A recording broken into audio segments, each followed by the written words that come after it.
At this time, I'm going to bring forth our speaker today. Now, she has a strange name, too. But I asked her, how do you pronounce your name? And she says, Earlywine. I said, oh, like the early morning glass of wine. And so that helped me to remember it. But yesterday, she gave a wonderful workshop. And if you were not present, you missed something. You missed something. First of all, you missed meeting a wonderful lady, and you didn't have your early morning glass of wine. So I'm going to tell you a little bit about her. I told her that I was going to, I guess I got it here. I told her, oh, yes, I got it. You guys thought I had lost it, but I haven't. I told her, I said, well, I'm going to introduce you tomorrow, and I have your bio. And I said, but I may just talk about you myself. She said, whatever you want to do.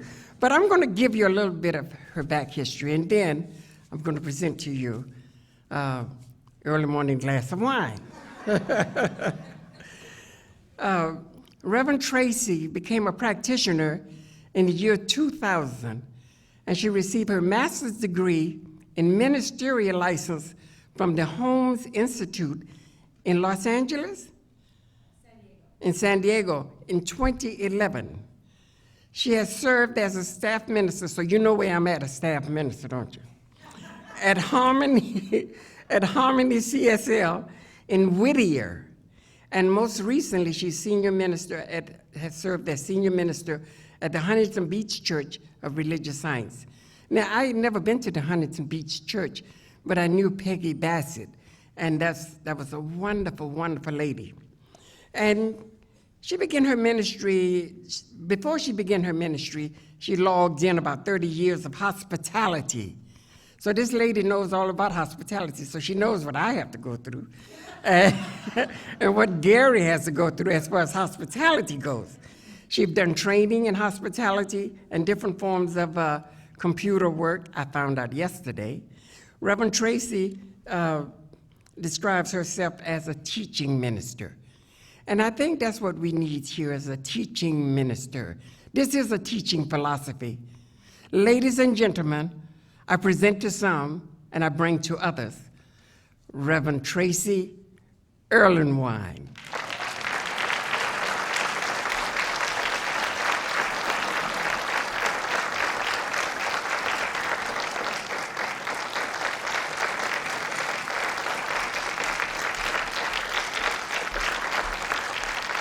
Good morning.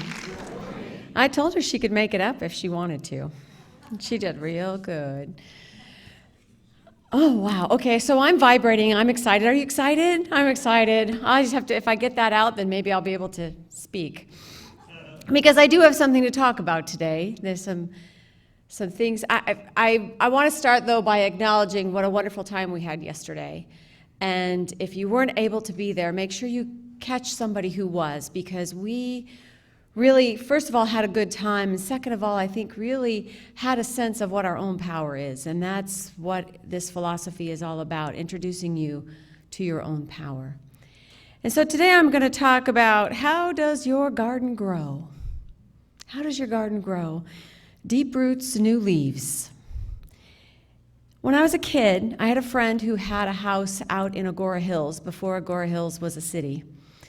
And on their property, way out on the hillside, was this one huge oak tree. And this was one of those, I should say, Hollywood moments. You have the hillside that's sort of golden brown. You have out in the middle this one tree, this huge canopy of branches and these wide, deep roots. And that tree, I mean, I must have only been 7 or 8 at the time when I saw that tree, but that tree has remained for me a symbol of life, a symbol of wholeness. And it's the epitome of nature's systems at work. When you think about the tree, you know, it doesn't think about being a tree, it just is the tree. The roots go down, the nutrients come up. The sap moves the nutrients through the tree. The leaves blossom, the light hits the leaves, those nutrients go again through the sap down into the roots. It's a full cycle, an enclosed system. And that tree goes through the cycles of life. So it is dormant for part of the year, and it is blooming for part of the year. It is great shade. It is sometimes bare branches against the sky. All of its different forms, and yet it remains the tree. One of my favorite authors is Sarah Bradnock, and she wrote Simple Abundance, which is a daily book. It's addressed to women, but I find that it's actually addressed to life. And she's talking about taking care of the plants. And she says, leaf, stem, root, mind, body, soul. 3 in 1. Spirit's seamless thread of mystery. And isn't that the truth? We are all threads of mystery, and all of our systems, our spiritual, our mental, our physical, are all tied together into this expression we call Tracy, or Pat, or Bob, or Susie. In our own lives,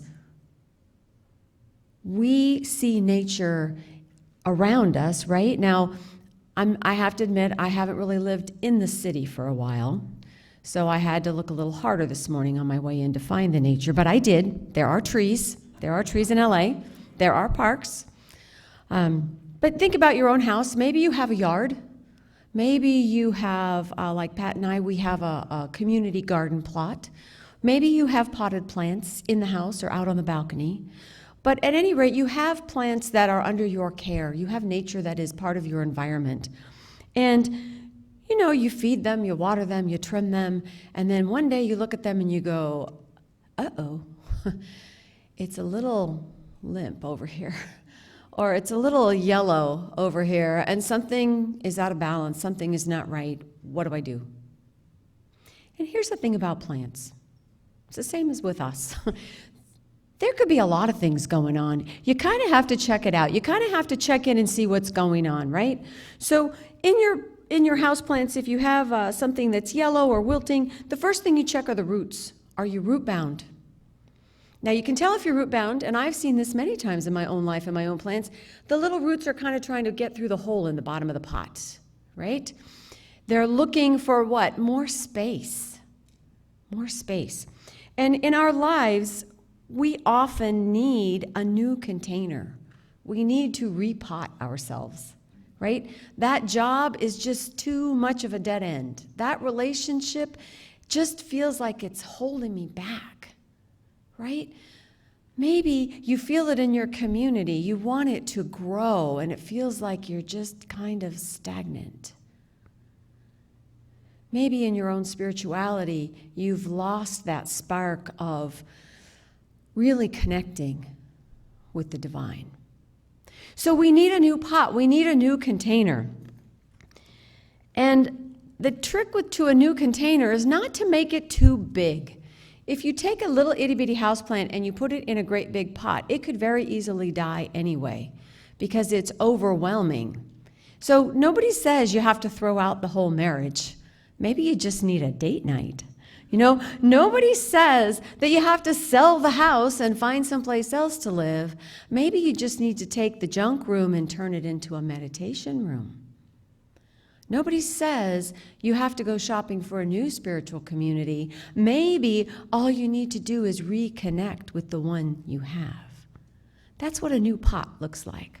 And Ernest Holmes, the founder of Science of Mind, in the textbook, tells us about this process of imagining slightly bigger. It's called the law of mental equivalence. He says it follows that the range of our possibilities at the present time does not extend far beyond the range of our present concepts. As we bring ourselves to a greater vision, we induce a greater concept and thereby demonstrate more in our experience. In this way, there's a continuous growth and unfoldment taking place. We don't expect to give a treatment today for prosperity and have $1 million in the bank tomorrow.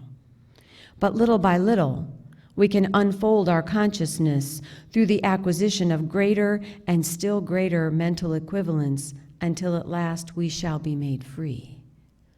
So we have the ability to get into something more by imagining something more.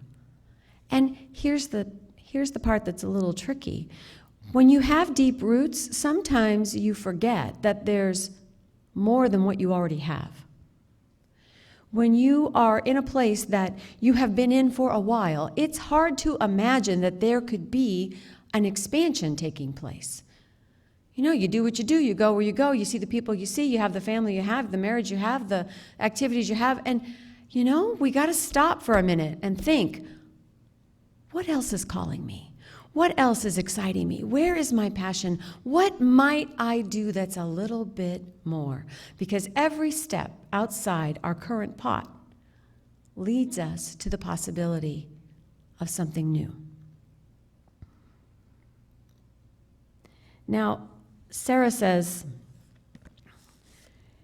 even if you repot into a bigger plant, it could be that the roots don't necessarily need more room to grow, but the old soil needs to be replaced because the nutrients have been consumed. The interior of the pot is a wasteland. Now, not to put anybody on the spot, but is anybody feeling like their interior is a bit of a wasteland? It happens to all of us at some point. And it's not so much that there's anything wrong with us as much as it's telling us we need to be fed. You know, that garden plot that we have, we replant every year. And every year when we start to replant, the first thing we do is amend the soil. So the soil that's there is great, but you know, the plants have been using it all year long. So we have to add the nutrients back in. Now, of course, the soil gets depleted if there's anything negative in it. You know, if the critters have been a little too active in the garden plot, or if there's salt, if it's too salty, or when I lived in Dana Point, the soil was very, there was a lot of clay in the soil, made it hard to grow things, right?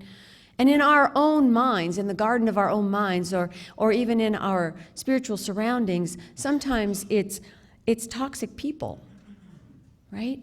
It's things that drain our energy. It's habits that don't serve us anymore. It's the old belief system that tells us everything is going to hell in a handbasket. That one's real easy to come up with when you're sitting in traffic. But it's not the whole truth of our being, right? So it's up to us to add in to the soil that we grow in, to add into that spiritual environment the things that feed us. So you're all here this morning, that means this feeds you, right? Maybe it's music, maybe it's art, maybe it's writing, maybe it's cooking, maybe it's family, maybe it's nature, maybe it's a good conversation, maybe it's Facebook, who knows? But there's something that when you do it, you feel filled up, yes? Yes. And that is how we amend the soil. We nurture ourselves. We nurture ourselves. And when we're thinking about where we want to be, we don't have to know every single step, but we certainly have to have a receptive place for those ideas to land. And the way we do that is we prepare the soil. We make sure we are rested. We make sure we are nourished. We make sure that we feed our spiritual soul. We make sure that we eat really good food because it makes us happy. And I'm not just talking about the green shakes, okay? I'm talking chocolate. I'm talking bread. I'm talking if you're going to eat butter, all right? Have a little joy in your life. Put it in a frying pan. Because truly, it's what excites us. It's our passion that amends the soil. So we can and do feed that. And here's the thing about this environment that we create. We are not here to just observe life. We are not here to just watch our family. We're not here to just listen to our friend. Those are all important things, but we are here to be engaged. We are here to participate. We are here to take a risk and step in and step up and show up. So when you're part, for example, of a spiritual community like this one, you go to the workshops, you come on Sunday, you volunteer to make coffee, you take a class. Why? Because when you step out like that, the universe must rush in to meet you. So when you take a moment and think about what it is you really want for this community, for this fellowship, for this little microcosm of life right here, part of what you want is to feel like you belong, is to have a place, is to be inspired. And when you do that, you are the one that's inspiring. Has anybody had anybody ever come up to you and ask you, "You're so happy all the time. What is it that you do? Why are you so positive?" Like it's a bad thing. But what are they responding to? They're responding to this philosophy of life that you live. You know, we don't just come here to listen. Sure, you're listening to me, and I truly appreciate it. But this is an interactive philosophy. Science of mind means nothing unless you're living it. And you know you're living it when people come up and ask you questions like that. Then why are you so darn happy all the time? How come you don't stand in the break room and gossip with the rest of us about how awful everything is? Oh, I don't know, maybe because it depletes the nourishment in my soil. I mean, you can try that answer, see how it goes over. The thing is, when you participate, things are better. When you take a class, your life is better. When you grow your own tomatoes, they taste way better, way better. Now, part of the equation for growing a good plant, one of the things that might cause a plant to lose its life essence is a lack of light. There are plants that grow in the dark. My mom's husband at one point lived the bachelor life for a long time, and she told me the story of going to his apartment and finding a pothos plant. Those are the ones that hang down over the edge of the pot and look beautiful until you forget to water them, and then there's only like one green leaf way at the end and this big long stick. Well, apparently they can also grow in the dark. She found one in his closet. He'd put the pot up on a shelf, and the plant was still growing. So, there are plants that will resist your ignorance and ignoring. But the truth is, light makes it better. And here's the thing with plants and light. There is a process called photosynthesis. And it is the chemical potential energy. It is the potential energy. So the light hitting the leaves causes a chemical reaction. That chemical reaction transmutes that light into energy for the plant. And we are no different. We are no different. When we talk about light or we talk about enlightenment, we're talking about spiritual knowledge. We're talking about spiritual awareness. We're talking about connecting with the part of us that is beyond human, the part of us that is divine within. Those leaves on the trees are our ideas. And you know what? There are an infinite number of leaves in the world. Have you ever tried to count the needles on a pine tree? You can't do it. That's how many ideas we have potentially. That is the expression possibilities we have in this life. And all we need is a little light, a light of self-awareness, a light of spiritual understanding. And just like a plant that bends towards the sun, our minds seek out and absorb and lean into spiritual truth. You know truth when you hear it, don't you? You know people that stand on a firm foundation because you're attracted to them. You know people that are living their authentic lives because they pull you in. They create joy wherever they go, regardless of the field that they're in. I got a Starbucks barista that does that for me. And it's not just the coffee. It's the person that does what they do in total integrity, with total joy, with great focus and attention. That's who we're meant to be. That's what we grow into when we lean into that spiritual light. Holmes says,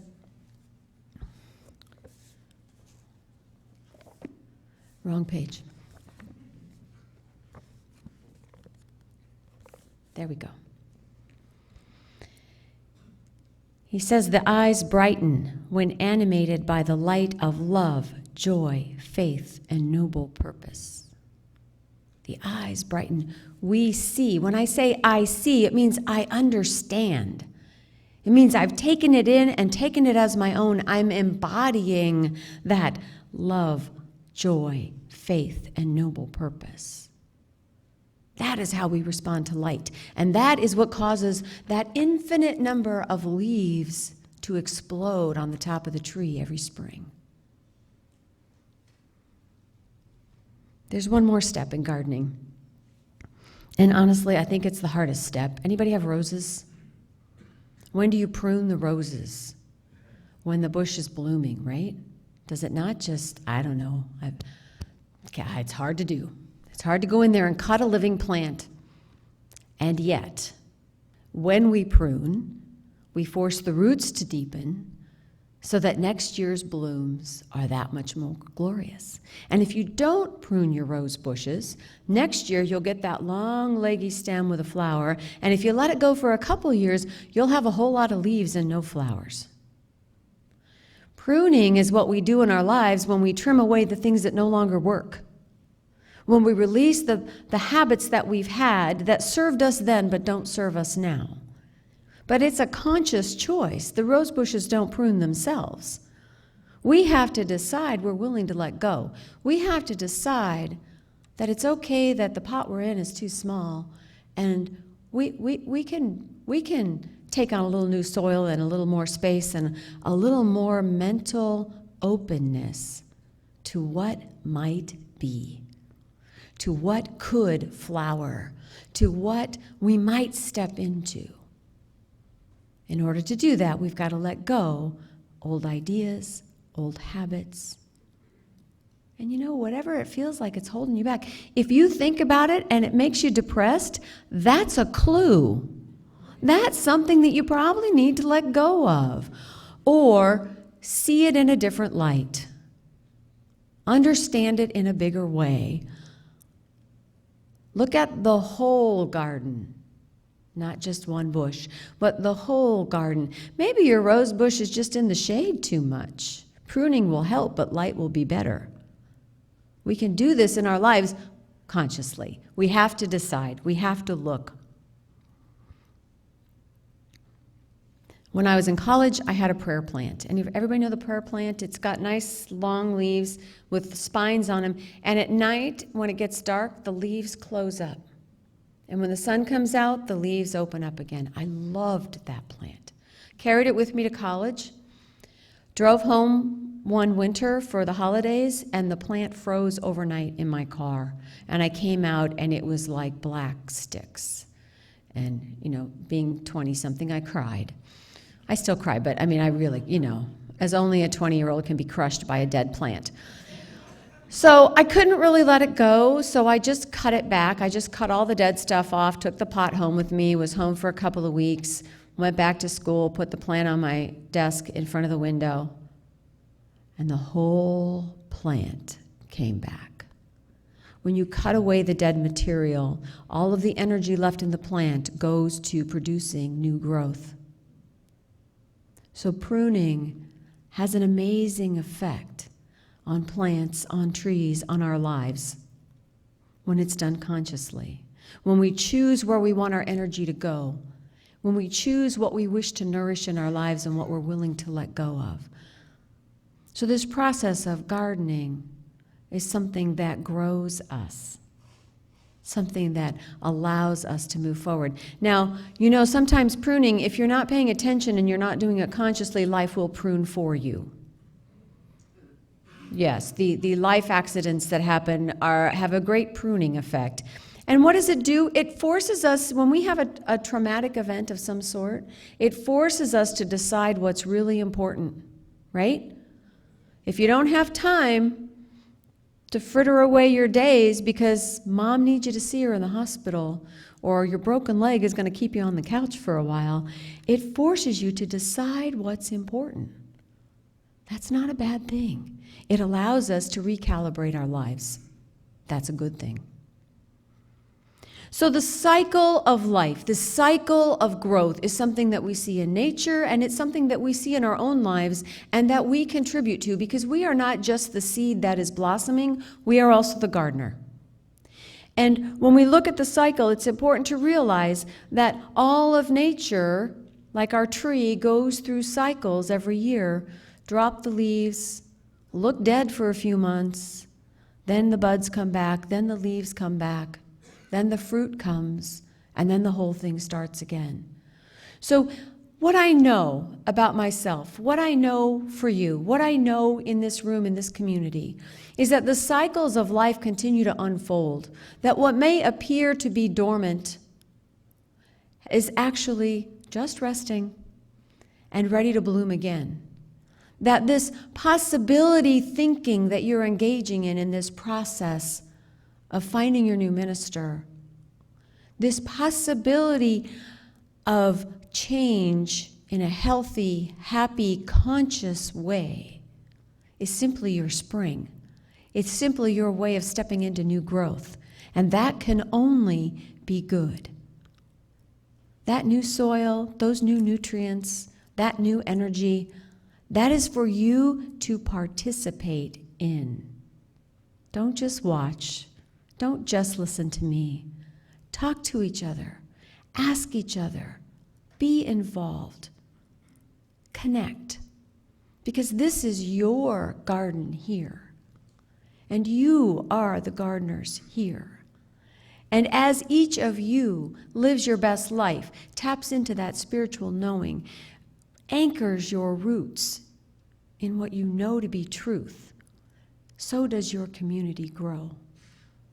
And that's all we can ever ask, is for that blossoming to take place right where we're planted. Namaste. Thank you.